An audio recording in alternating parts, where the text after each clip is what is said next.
శుభములు కలుగు నీకు. నా కూతురు ఆత్మహత్య ప్రయత్నానికి సిద్ధపడింది అంటే దానికి కారణం ఆ వారాహి. అది మన ముందు పెళ్లి వద్దన్నట్టు నటించి అంతలోనే మెళ్ళో తాళి కట్టించేసుకుంది.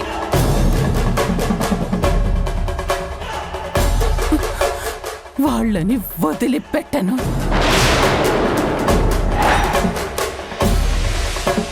వదిలిపెట్టను విక్కీ. అమ్మా కూలమ్మా, ఎందుకమ్మా ఇలా పిచ్చిదానిలో అయిపోతున్నావు? ఏమో విక్కీ, నాకే తెలియడం లేదు. ఆ వారాహి ముందు ఓడిపోయిందనే కారణమో, చరణ్ మీద పెంచుకున్న పిచ్చి ప్రేమో రేఖని సూసైడ్ చేసుకునేలా చేశాయి. ఈ అమ్మనే వదిలి వెళ్ళిపోవడానికి సిద్ధపడింది రేఖ.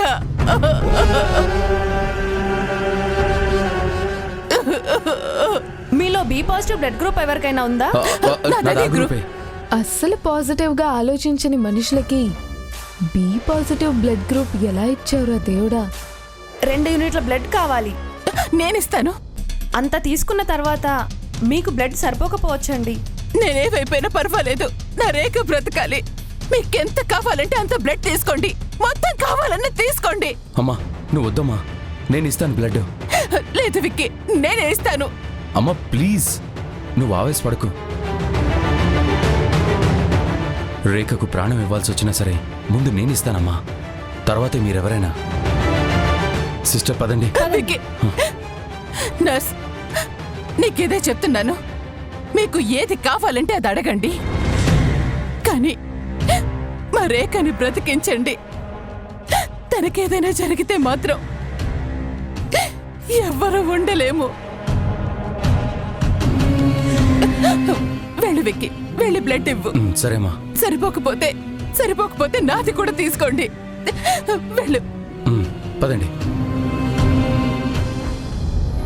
అమ్మో, ఈవిడేంటి ఇంత భయంకరంగా రియాక్ట్ అవుతుంది?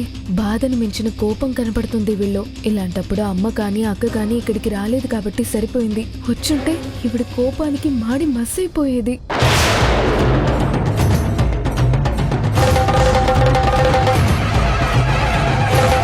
రేఖకిలా జరిగిందని హాసిని కనీసం ఫోన్ కూడా చేయలేదు.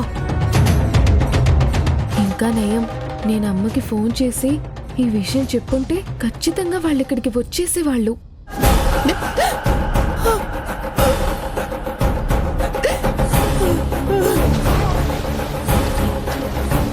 ఏమండి, రేఖ అని అరుంధతి గారు అమ్మాయి ఎక్కడుంది? ఐసీయూలో ఉంది మేడం. ఓకే. అమ్మొస్తే అత్తయ్య గారు ఏం చేసేస్తారో. చంపేస్తాను విక్కీ. రేఖకి ఏదైనా తేడా జరిగింది అంటే వారాహిని ఆ కృష్ణ తులసిని చంపేస్తాను.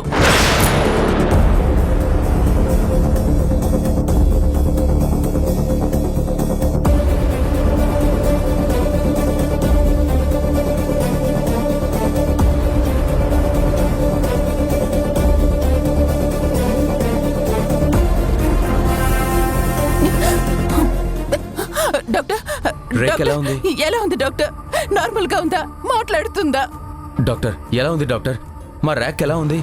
ప్లీజ్ మీరు పానిక్ అవ్వకండి, ట్రీట్మెంట్ కంటిన్యూ అవుతుంది.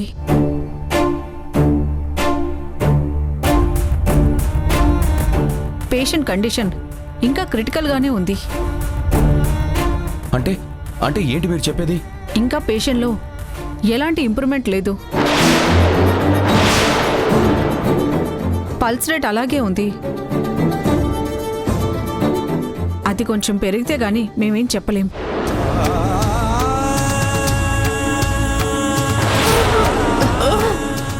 అమ్మా అమ్మా అమ్మా వద్దమ్మా, నువ్వు అలా టెన్షన్ పడకు.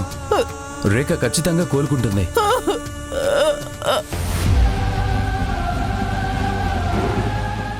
అమ్మా అరుంధతి, బాధపడకమ్మా, రేఖకేమి కాదు.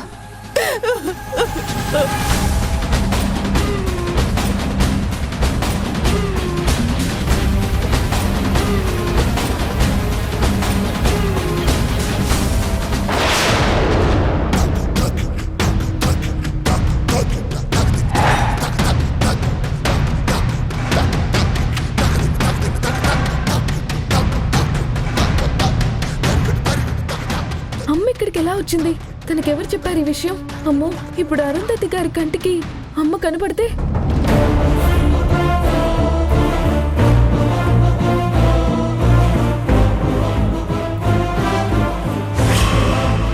అమ్మా, నువ్వు ఇక్కడికి వచ్చావేంటి? హాసిని, రేఖకెలా ఉంది? అయ్యో, నువ్వు వెంటనే ఇక్కడి నుంచి వెళ్ళిపోమ్మా. వెళ్ళమ్మా. అరే, నేనిక్కడికొచ్చింది రేఖను చూడ్డానికి. అందుకే వద్దంటున్నానమ్మా. వాళ్ళు నిన్ను చూడకముందే నువ్వు ఇక్కడి నుంచి వెళ్ళిపోమ్మా. హాసిని, రేఖను చూసి వెళ్తాను. నేనేం గొడవ చేయను. నువ్వు చెయ్యవు, కానీ మా అత్తయ్య గారు చేస్తారు. చాలా పెద్ద గొడవ చేస్తుంది. ఇప్పుడున్న పరిస్థితిలో నిన్ను చూడడమే మంచిది కాదు. ప్లీజ్ వెళ్ళిపో అమ్మా. అది కాదు హాసిని, వెళ్ళిపో హాసిని. ప్లీజ్.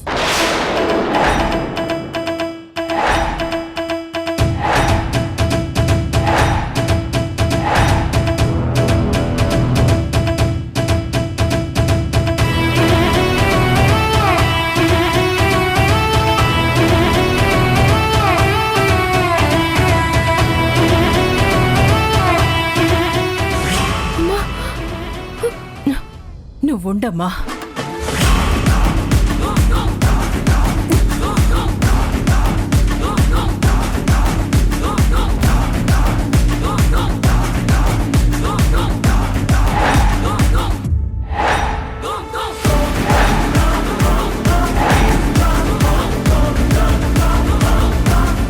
నువ్వెందుకు వచ్చావు ఇక్కడికి?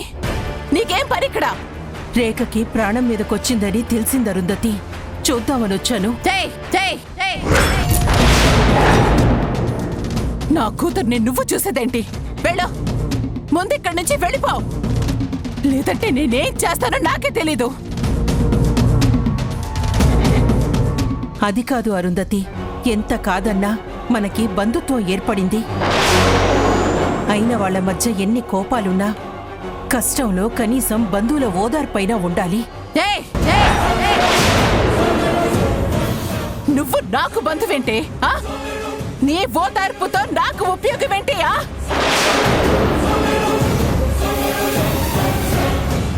నా ఎడమ కాలి చెప్పుతో సమానం నీ ఓదార్పు. అరుంధతి, అవకాశం వచ్చింది కదా అని మాటలు జారకు. అవకాశమా? అంటే నా కూతురు ప్రాణం తీసుకోబోవడం నాకు అవకాశమా?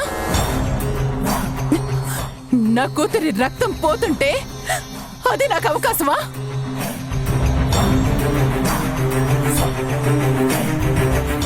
నిన్ను మాటలంటానికి నా కూతురి ప్రాణాల్ని అడ్డు పెట్టుకున్నానా నేను?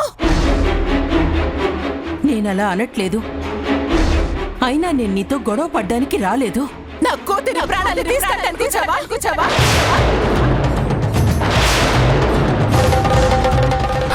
అరుంధతి, లేదా నా కూతురు ప్రాణాలతో ఉందో లేదో అని చూసి సంతోషించడానికి వచ్చావా?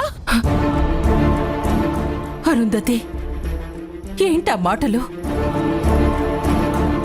నీ కూతురు చావు నేను కోరుకుంటున్నట్టు మాట్లాడుతున్నావేంటి? చాలు, చావు కోరుకోవడం కాదు, చంపేయాలని చూశారు.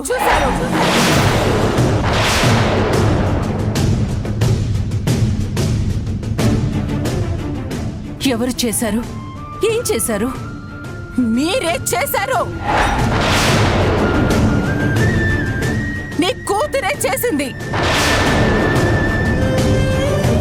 నా కూతుర్ని చంపడానికే నీ కూతురు చరణ్ని పెళ్లి చేసుకుంది.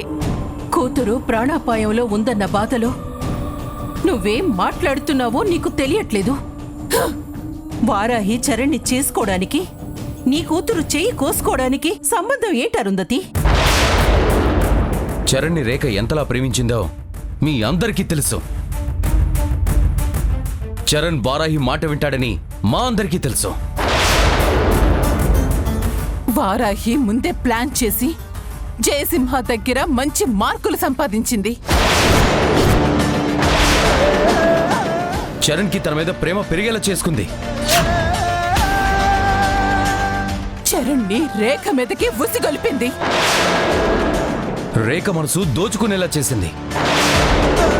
వారాహి అక్కడే ఉందంటే ఖచ్చితంగా చరణ్ వదలడని తెలుసు. అందుకే అడుగడుగునా రేఖని చరణ్ చేత చీకొట్టించింది. తన మీదే అతనికి ప్రేముందని అతని చేత చెప్పించింది. నా రేఖని మెంటల్ గా డిస్టర్బ్ చేశారు. చరణ్ చేసుకోకపోతే చచ్చిపోవాలని నిర్ణయం తీసుకునేంతలా పిచ్చెక్కించారు. వారి ఈ ప్లాన్లో భాగంగానే చరణ్ని రేఖతో పెళ్లి కొప్పించి ఎంగేజ్మెంట్ కూడా చేయించింది.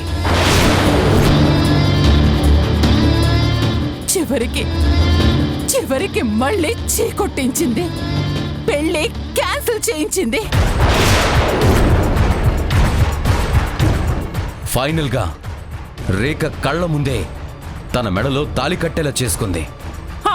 ఆపండి.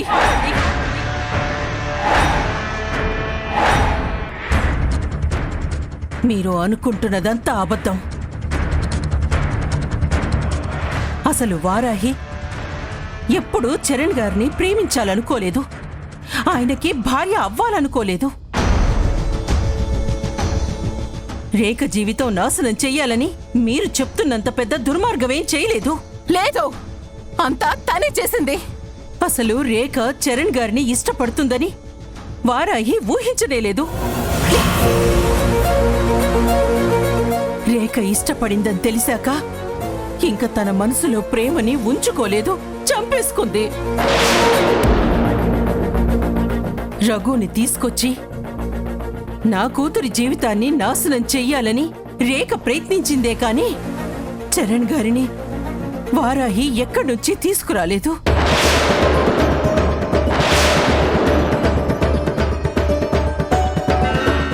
ఆయన జీవితంలోంచి తప్పుకోమని వారాహిని రేఖ బెదిరించిందే కాని వారాహి ఏనాడు రేఖ గురించి చెడుగా చరణ్ గారితో మాట్లాడలేదు.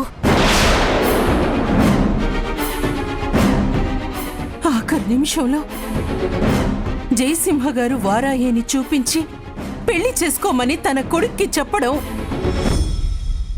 వారాహి చేసిన పన్నాగం కాదు. జయసింహ గారికి యాక్సిడెంట్ అవ్వటం వారాహి చేసిన ప్రయత్నం కాదు. జయసింహ గారి మనసులో వారాహి మీద మంచి అభిప్రాయం ఏర్పడే నాటికి అసలు చరణ్ గారు ఇక్కడ లేరు, విదేశాల్లో ఉన్నారు. అసలు జయసింహ గారికి చరణ్ లాంటి కొడుకున్నాడన్న విషయమే వారాహికి తెలీదు. వారాహి మీద అభిమానం ఉన్నది ఒక్క జయసింహ గారికే కాదు, ఈ ఊరిలో చాలా మందికి వారాహి మీద అభిమానం ఉంది. అలాంటిది వారాహి మీద మీరిలాంటి దుర్మార్గమైన నిందలు వేస్తూ ఉంటే నేను ఊరికే ఉండను అరుంధతి. నువ్వు ఊరుకోవడం కాదు, నా కూతుర్నిలా చేసినందుకు నేను ఊరుకోను.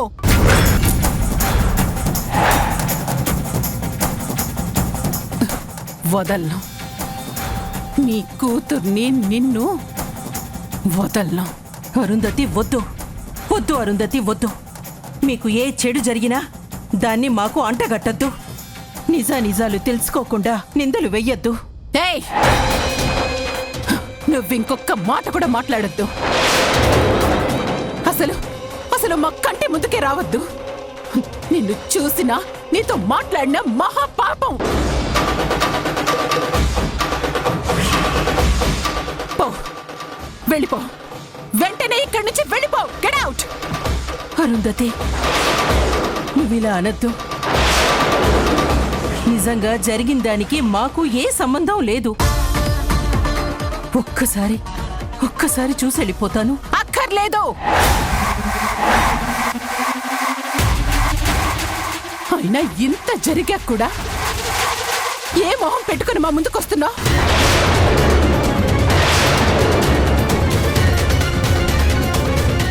నీకసలు సిగ్గు పౌరుషం లేవా? వెళ్ళా. దయచేసి ఒక్కసారి చూడనివ్వు అరుంధతి. అక్కర్లేదు అన్నానా? నువ్వు చూడక్కర్లేదు. నీ చూపు సోకితే బతకాల్సిన నా కూతురు చనిపోతుంది. తప్పు అరుంధతి, తప్పు. నువ్వలా మాట్లాడకు. తప్పులు చేస్తే తప్పుడు మనుషులు మీరు. నీతో ఇంతసేపు మాట్లాడటమే చాలా పాపం. నీ మొహం చూస్తుంటే నా రక్తం మరిగిపోతుంది. ముందు వెళ్ళు, వెళ్ళిక్కడి నుంచి. అత్తయ్య గారు ఊరికి చూసి వెళ్తానంటుంది కదా, ఒక్కసారి చూడనివ్వండి. నువ్వు నోర్మై. నీకు మీ అమ్మ మీదంత ప్రేమ ఉంటే వెళ్ళు, మీ అమ్మతోనే వెళ్ళు. నేనేం చేయాలో నాకు చెప్పకు. నా మీద కోపం నీ కోడలి మీద ఎందుకు చూపిస్తావు అరుంధతి? ఏయ్, నువ్వింకా మాట్లాడద్దు. ముందు వెళ్ళిక్కడి నుంచి, లేదంటే నేనేం చేస్తానో నాకు తెలియదు. వెళ్ళిక్కడి నుంచి. వెళ్తాను, కానీ నీకు పుణ్యం ఉంటుంది. ఒక్కసారి నన్ను చూడనివ్వు. నీ నీడ దాని మీద పడితే బతకాల్సిన నా కూతురు మాకు దూరం అయిపోతుంది. నీలాంటి వాళ్ళు మా కంటికి కూడా కనిపించకూడదు. వెళ్ళు. ప్లీజ్ అరుంధతి, ఒక్కసారి చూసి వెళ్ళిపోతాను.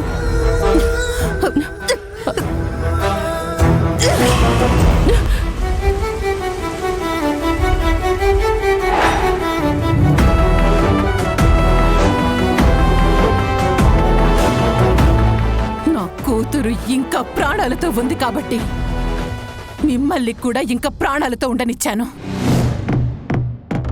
రేఖకేదైనా జరగరాంది జరిగితే మాత్రం గుర్తుంచుకో.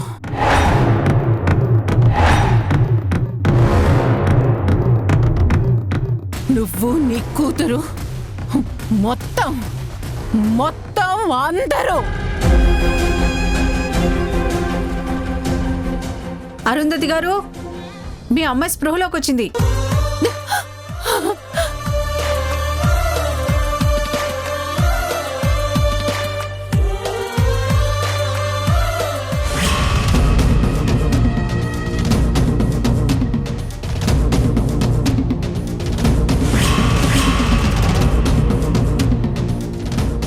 నీ కూతురి వల్ల రేఖకి ప్రాణం మీదకొచ్చింది.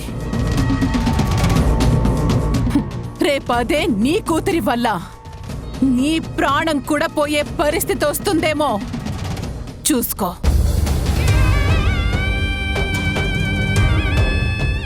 నా కూతుళ్ళ కోసమే బతుకుతున్నాను. వాళ్ళ కోసం నా ప్రాణాలు పోతాయంటే నాకు ఆనందమే. నువ్వు నీ కూతుళ్ళు ఎలా చేస్తే నాకెందుకు? నా కూతురు బతికింది, అది నాకు చాలు.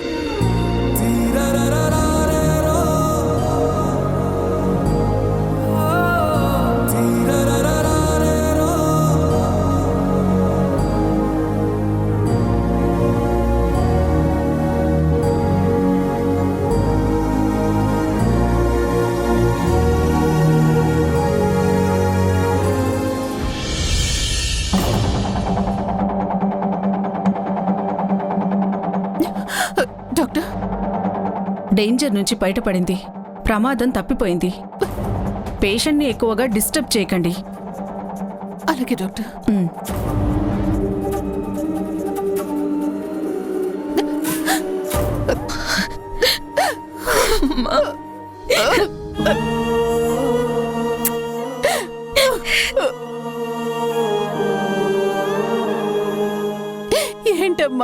ఏంటమ్మా ఈ పని?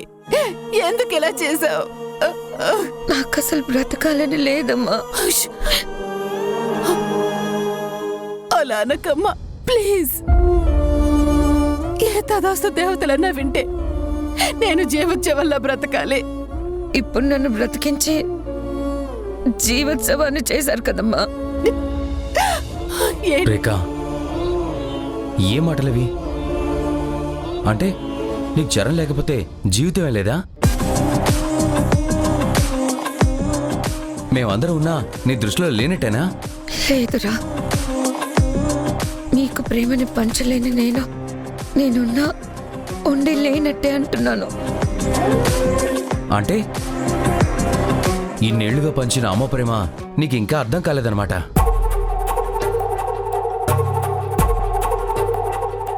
నిన్ను నెత్తి మీద పెట్టుకున్న అమ్మ ప్రేమికి ఇంకా విలువే ఉండదన్నమాట. విక్కీ ప్లీజ్. చరణ్ చాలా పెద్ద గాయం చేశాడు. నువ్వు దాన్ని ఇంకా పెద్దది చేసేలా మాట్లాడుకో. రేఖ, జరిగిందంతా మర్చిపోమ్మా. నువ్వు చాలా వీక్గా కనిపిస్తున్నావు. అది మెంటల్ స్ట్రెస్ వల్లన్నా కావచ్చు, బాడీలో బ్లడ్ లేకపోవడం వన్నా కావచ్చు. ముందు వీక్నెస్ అంతా పోయి నువ్వు నార్మల్ అవ్వాలమ్మా. అయ్యాక అప్పుడు ఏం చేయాలో ఆలోచిద్దాం.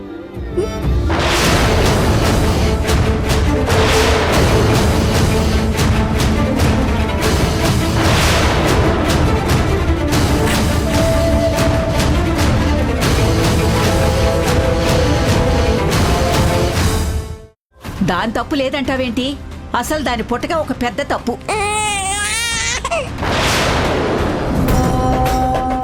అది పుట్టి ఆ కన్నవాళ్ళకి ఏం చేటు చేసిందో దాన్ని తెచ్చి బయట పడేశారు.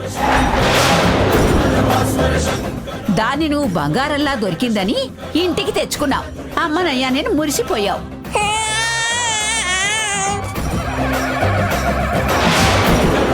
ఆ ముదనష్టం వచ్చినప్పటి నుంచి ఇంట్లో అన్నీ కష్టాలే. అమ్మా